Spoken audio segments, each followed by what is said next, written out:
The following talk was given at Mile High Church in Lakewood, Colorado. Please visit our website at milehighchurch.org. We are definitely exploring possibilities.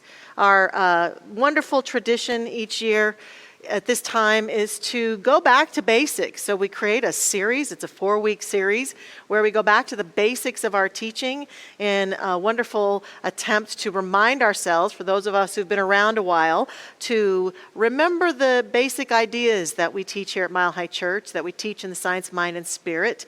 And we come up with a way to articulate those basics for reminding us and uplifting us, and for those who are exploring and still new to our community, to help them have a better understanding of the basic ideas that we teach. And so this year our series is called Evolved Spirituality, which I think is beautiful because our spirituality, we believe, is ever evolving. We always are having an opportunity to deepen our understanding of the nature of the universe, our cosmology, the nature of spirit, that it should be an evolutionary journey, that it should be something that grows and deepens and shifts and changes as we do, because this universe is big and vast, expansive, an infinite quantity of beingness. And so getting stuck is not helpful to us. Getting stopped and being rigid is not necessarily as helpful to our spiritual nature, to our eternal nature.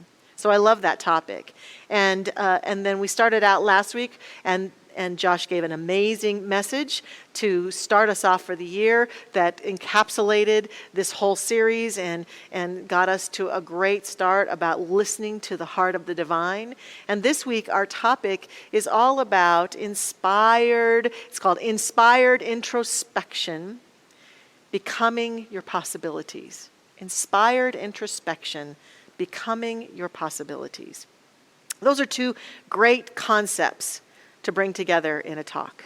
And I've been working on it for a few weeks, knowing that this was what I was going to be presenting. And then I have to admit, as I was honored to get to speak here Wednesday night, after all of the events that happened in our country's capital that day, it was quite a challenging experience to step onto this platform and have a message and have all that energy still in the space as it is today for me personally, as I'm sure it is for many of us. I suspect a lot of us have tuned in today in hopes of some wisdom to help us to understand and to have a better perception, to feel a greater sense of peace and well-being about what's been going on in our country this past week, and to create a greater sense of comfort. That's a huge part of what spiritual community has been for me all these years, and what church has been, and what this teaching has been.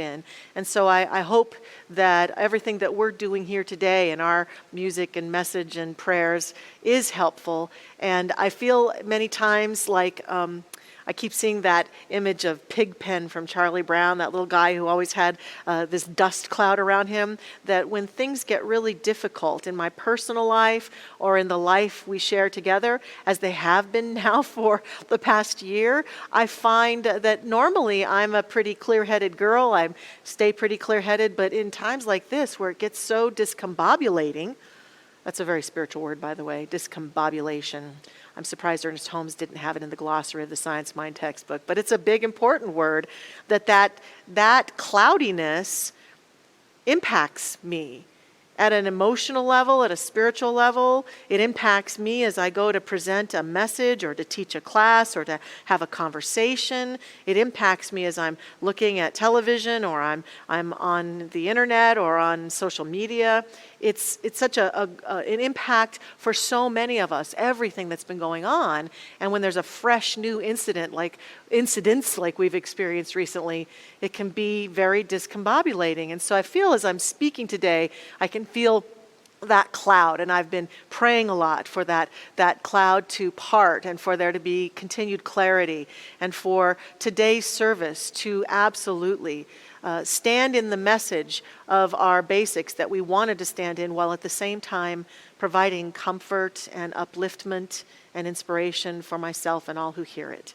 That's my intention today, to help us to clear away that cloud a little bit, or at the very least be in the midst of it and be at peace as we unpack it and try to figure it out together and continue to walk forward. And I say that word together very clearly because all of us are a part of what's next and creating a new reality and creating the evolutionary call that life is having for us. I truly believe that all that we've been going through and all that's been happening even recently is all about a call to humanity to evolve, to continue to step forward and create ways that we can walk forward together that serve all. Our Centers for Spiritual Living has a big vision, a world that works for everyone. And it seems impossible at times. But here I am today about to give a talk about becoming our possibilities. And so while I don't know how it's possible that we could create a world for everyone, got my own ideas here and there, as we all do, and I don't know how it's possible that this evolutionary journey can help us to make the necessary shifts and evolve the way we need to evolve in, I believe in it. I believe in the possibility of America and of us and of human beings. I believe in the good that we are. I believe in our ability to transcend the most challenging issues that we ever face. So I'm a possibility believer. I'm a possibility believer. And so I guess it is kind of perfect that I have this topic today and get to talk about this. And so I want to do justice to it and keep balance and looked a lot in the face of what is going on to the two words in our title, inspired introspection, to inspire me, to help me. How do I take what's happening in the world and my own feelings and thoughts about it, my own concerns, and experience inspired introspection? So I broke it down a little bit, and I know that sometimes speakers rely way too heavily upon the dictionary, and so I don't do that a lot. But this time, today, I decided to do that. I went to the dictionary, and I looked up those two words in order to bring them together. And so I've heard inspired, some people say that the origin of inspire is Greek, and it means of God. And I didn't find in my research that pointed definition necessarily, but in the dictionary, I found a definition that said of extraordinary quality as if arising from some external creative impulse. Now, I like that definition, except that I would add to it that the impulse, the creative impulse, can arise from an external experience or an internal experience. Because I certainly have experienced inspiration by seeing something or someone out there, hearing something or someone that out there. At the same time, I've experienced incredible inspiration right from within my own self, from an aspect of myself that is wisdom or that is love or that is dedicated to the highest aspirations of my being. And so inspiration, I believe, can happen through an extraordinary moment, an extraordinary quality. Introspection is defined as the examination of one's own mental and emotional processes. And I think that is so fitting for what we do here in our spiritual community. That we are all about teaching people to be inspired introspection. Indeed, one of the first things that appealed to me when I first came to Mile High Church was this notion that was told to me in messages and eventually in classes that we never teach people what to think. And that, I find, can be so freeing. We teach people how to think. But I know that when we're hungry for understanding and solutions, we wish that people would just teach us what to think, tell us what to think. And in some environments, that's actually more comforting to us. Just tell me what should I be thinking about this? How should I be approaching this? And I understand that. But in terms of the big picture of life, one of the great things about this community and our teaching is that we don't spend a lot of time telling people what to think because we believe that everyone has a right to freely think what they want to think. But we teach people through inspired introspection to consider how they might be thinking about things and to understand that how we think about things is absolutely influenced by our past, what we've thought before. It's influenced by our unhealed past, where we still have a little pain or a lot of pain, or we've suffered, or we've been betrayed, or we've lost trust, or we've lost faith. And that when we're in that space, our introspection is influenced by that, or we're afraid, or we think we should be afraid, or we're not sure if we should be afraid. All of that becomes a part of our introspection. And so we really lean into helping people to find and to see that. We don't be in denial about that or just pretend that's not happening, but to be with that and in that and out of that, then begin to shift ourselves through the things that we learn here so that we can be more inspired. Inspired introspection is so much of why we do what we do. The invitation into it comes here in our services on Sunday mornings, through everything we do. It comes through our classes and workshops and the things that we offer people so that people can experience greater inspired introspection. I'm so happy that we have landed on a wonderful compassionate communication class with Reverend Simon Shadowlight that's coming up on the 19th. It's going to be a wonderful opportunity for us to lean into compassionate communication for and around ourselves, self-empathy, the invitation to empathize with ourselves so powerfully. And I'm so excited that we're offering our Beyond Limits class.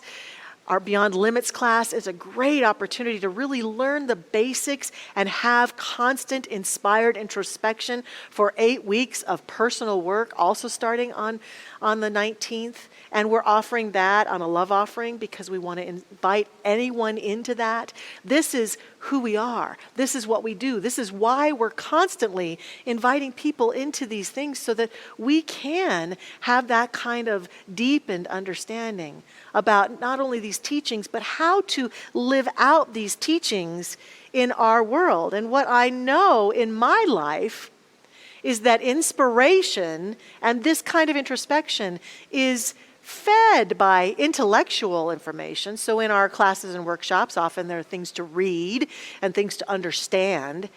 But the truest inspiration comes from a deeper experience, an embodiment of some new idea, some new possibility. It comes in a flash. It comes in a moment. It comes in a feeling. It comes in a creative impulse from the outer world or the inner world. That's what inspiration is like. And so our classes and workshops and activities invite us into that, as do so many things on our planet, if we will allow them to do that. Recently, as the year was shifting over, there was a lot of talk, as there always is at the end of the year, about resolutions. What am I resolving to do in 2021? Or what am I resolving to be in 2021? And a number of people asked me point blank, well, what's your resolution? Do you have a resolution? There were conversations about what's my word for this year, or what are my words for this year? And I find that always very fascinating. But this year, as I was asked that question, approaching going from 2020 into 2021, I found myself kind of blank. Because like a lot of people pointed out in many environments, just the changing of the calendar doesn't necessarily mean that the events that have been going on shift dramatically. There's large hope and desire for them to, and for this year to be a much better year than last year was. But we have to do our part to make that so. And so I was asking myself, well, what's my part? What I want to stand in, or what do I want to have be a focus for me? And I just sort of asked myself the question and stayed with it a little bit and looked around at what other people were doing. I got to do some vision boarding and got to bring out some great qualities for myself and some images. But there was this moment that came while I was on Facebook one day, just scrolling through memes. And I came across this meme, and it was a picture, I believe, if I remember correctly, of a woman who was facing away from the camera and a beautiful environment, and it had a question on it. And the question is, what if the only resolution you make is to love yourself more? Well, it hit me in the gut like, oh my gosh. And it stayed with me through the changing over into the new year, and it has stayed with me as, I would say, inspired introspection. I felt inspired immediately by that flash and that feeling in my body and my beingness. And I began to look at my life through the lens of that potential resolution. Began to look at my past, look at the places that still remain part of my unhealed past that I'm wanting to continue to heal and to massage forward into greater functionality in my life, my perceptions of myself and the ways that I've been, the mistakes I think I've made, the things I wish I would have done differently, the things I wish were differently. I began to look at my life currently, my own personal experience of myself and my relationships, and I began to look at the things that I'm wanting to bring forward into my future, the possibilities that I can feel within me that are seeking expression. And through the lens of that question, what if my one resolution was just to love myself? I'm getting great insight about that. Now, at first glance, this may seem like an extremely selfish resolution. Like I'm just focused on me, I'm just going to love myself and that's it. But here's what I've noticed about myself and other people. The more that I am committed to being this love of myself and living my life out in the span and space of that kind of love, the wiser I am, the kinder I am, the clearer I am, the more compassionate I am towards other people. And this would be in absolute alignment with our teaching, where we believe that everything is the divine in expression. And therefore, as I love myself, as I am committed to being kind and compassionate towards myself, my ability to do that with all other beings grows and expands. At the end of his talk last week, Reverend Josh talked about the willingness to give up judging and criticizing ourselves and others. Well, in the space of loving myself, I have a huge shift in my willingness or ability to judge myself or to criticize myself and others. So this became a powerful, powerful idea for me. And so what I've been noticing in this dance of inspired introspection is that in our teaching, we help people to experience and allow inspiration that then allows deeper introspection, which opens us to greater possibilities. And through introspection, we can be inspired, which also opens us up to greater possibilities. But the whole notion is the understanding and the belief, the passionate, fervent belief that all beings everywhere have great possibility within them. Possibilities for their life and for the life we share. And that as we are inspired and as we look at ourselves, as we are willing to do the personal growth work that allows us to let go of the clouds of things that no longer serve us, those possibilities can emerge for us. So what are our possibilities and how can they emerge? One of the things that I know I began to wonder as I encountered this teaching, and as I heard teachers before me look me in the eye and say, you have great possibility within you. I wondered, well, where did those possibilities come from? How is it that possibility gets nurtured in our soul, in our essence? And I wondered, is it God's will? We have a lot of conversation in our initial classes about God's will and letting go of some notion that there's some being out there whose will must be done through us and who's saying, okay, my will for Michelle Medrano is X, Y, and Z, and she better do those things or she's, made a mistake or hasn't done it right. We don't necessarily believe in that. Is it destiny? Am I destined to express the possibilities that are within me? Is that what it is? And so I'm not sure, as I've pondered it these many years, if our higher self, our essence, our soul, our infinite self comes into this world with our possibilities fully anchored into us or not. That's something, again, where we don't teach you what to think, we teach you how to think. You get to decide for yourself We let ourselves kind of come to those conclusions. All I can say is that I know that great possibility exists within each one of us. But we don't believe in destiny. We don't believe that we're destined. We don't believe that individuals are destined to do certain things, or that America, the great country of America, is destined to do this or that, or that people are destined for this or for that. Ernest Holmes didn't believe that either, our wonderful founder. He said in The Science of Mind, thought becomes subjectified in mind like a seed planted in the soil, and unless neutralized, it stays there and determines the attraction and repulsion in the experience of the one thinking. There is constant action on the subjective side of life, and it is the unconscious process which decides what is going to happen in the outer experience. Whatever we think, act, believe in, feel, visualize, vision, image, read, and talk about, in fact, all processes which affect or impress us at all are going into the subjective state of our thought, which is our individualized use of universal mind. Whatever goes into the subjective state of our thought tends to return again as some condition. So we, and we alone, control our destiny. We, and we alone, control our destiny. So we believe that we are in co-creation with this divine presence within us. So using introspection, I think that we all can find our way into our possibilities, the possible ways in which we can move forward in this life. And I know that this can be challenging because we see, for example, children who are born into this world with great possibility already in them.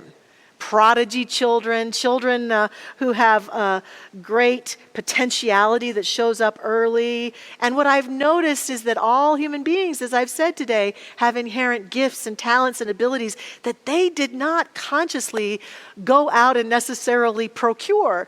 They're just on board, if you will. They're just coded in their DNA. They're coded into their essence somehow. I don't know how that happens, but I know it's there. At the same time, I think that the point that we get to remember is that no matter what great possibilities have been born within someone, everyone has the choice to say yes or no to those possibilities. To bring them forth, to hide them under a bushel. To share them, not to share them. To express them, not to express them.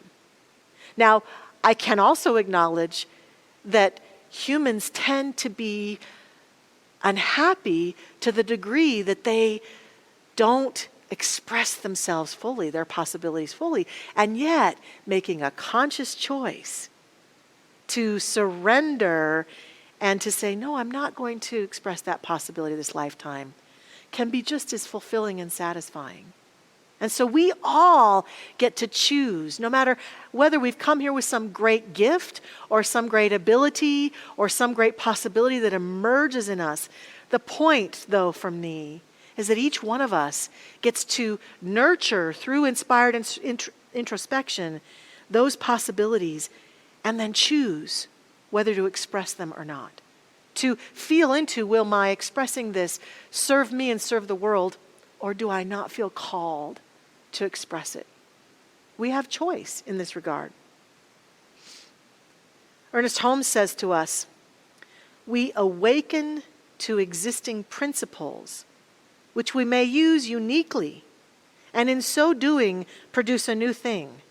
But the new thing is made out of that which has always been, and by method which was always possible. This demonstrates not a new possibility, but a new form resulting from a new awareness. Now that may sound a little bit like gobbledygook. Sometimes Ernest Holmes is really clear and concise and you just get it. And sometimes it's like, what? But I think in this quote, he's saying to us, look, all possibility exists in that invisible form. It's already there. all the possibilities for the life we want to lead, for the way we want to lead it, for the possible ways that we could be a contribution and a beneficial presence. And we have to find our way through inspired introspection back into those possibilities to express them fully. And therefore, my key point today is to take a play on the word impossible and rather say, I'm possible. I'm possible. That each one of us can proclaim that for ourselves. I'm possible. As I contemplate the possibilities that seek emergence through me, I have an opportunity to share them and to be them. And yes, they can be challenging, they can be big, they can be small, they can be flashes of great inspiration. It's a huge possible thing for me to say, what if I lived the rest of my life resolved to loving myself? Who would I be? What could that mean? How would I live? It brings forth great possible choices for me every day of my life. I have a metaphor for this that I'd like to share for being possible and the possibilities that seek to emerge. I don't mean this metaphor to seem trivial given the conditions we're in, either individually or collectively, because the game of life is a serious game. But that's what I want to look at. I had this vision while I was meditating recently of the games that we play in life.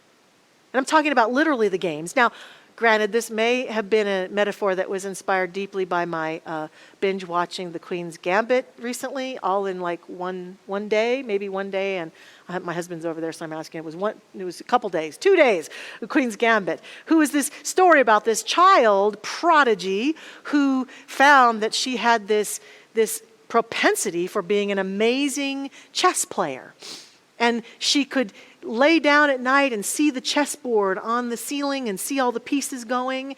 And so it really inspired me, this whole story, this whole show. And there were a whole other bunch of nuances. But in this metaphor, what I see is that I suspect that most of us are here today watching Mile High Church and participating in a community like this because we seek to activate the greater possibilities that are seeking expression through us. And so this is just one metaphor for that. That there are different games that we play in life, and it may be anything from Go Fish to Monopoly to chess. It could be any of those games, and we get to pick the games we play, don't we? No one in life says, well, you can't live a good life unless you play Monopoly every day, or you have to play Go Fish every day in order to be a fully realized human being. No, we each have a plethora of games to choose from. And when we sit down to play a game, whether it's solitaire on our own, or it's a game with one person or a whole group of people, we know that part of the game that we're going to play is going to include a need for us to strategize to some extent, to play as best as we can, that sometimes we're going to win and sometimes we're going to lose, that sometimes we're going to hit huge obstacles and play in the game and have to throw our cards off or down or step away from the table or stop playing the game altogether. We know that all of these possibilities are going to be in the act of actually playing the game. But we still feel called to play the game. And we still feel the possibility of enjoying the journey, of meeting the challenges, of learning the strategy, and of understanding that every time we play, we have an opportunity to get a little bit better, to be a little bit more competent, to be a little more inspired. And every time we play, we literally get inspiration for the next time I play that game, I'm going to try that. The next time I play that, I'm going to do that. And I suspect and suggest to us today that a huge part of what this game of living possibilities is all about is understanding that we are not predetermined, predestined to play certain games, that we have the choice and the freedom in this universe to choose the possibilities we want to lean into.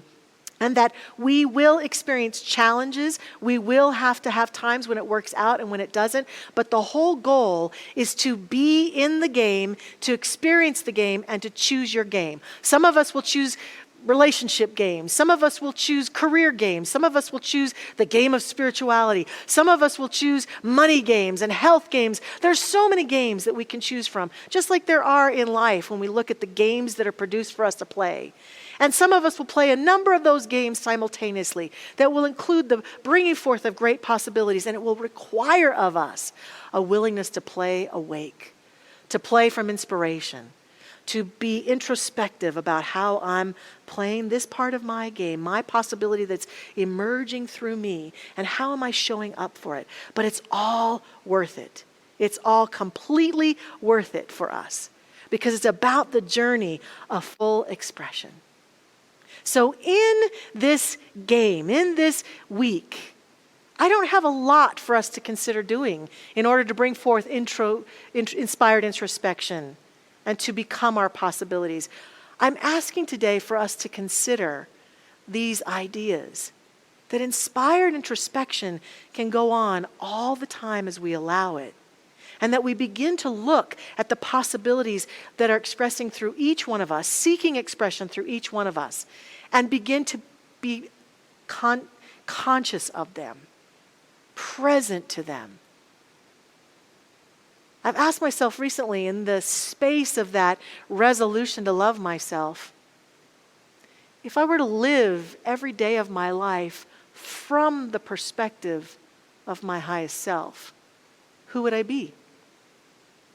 How would I be with the possibilities that seek expression through me? What would I do? How would I move forward? How would I play the game of life myself? And I ask us to do that. Joseph Strauss says, "Our world of today revolves completely around things which at one time couldn't be done because they were supposedly beyond the limits of human endeavor."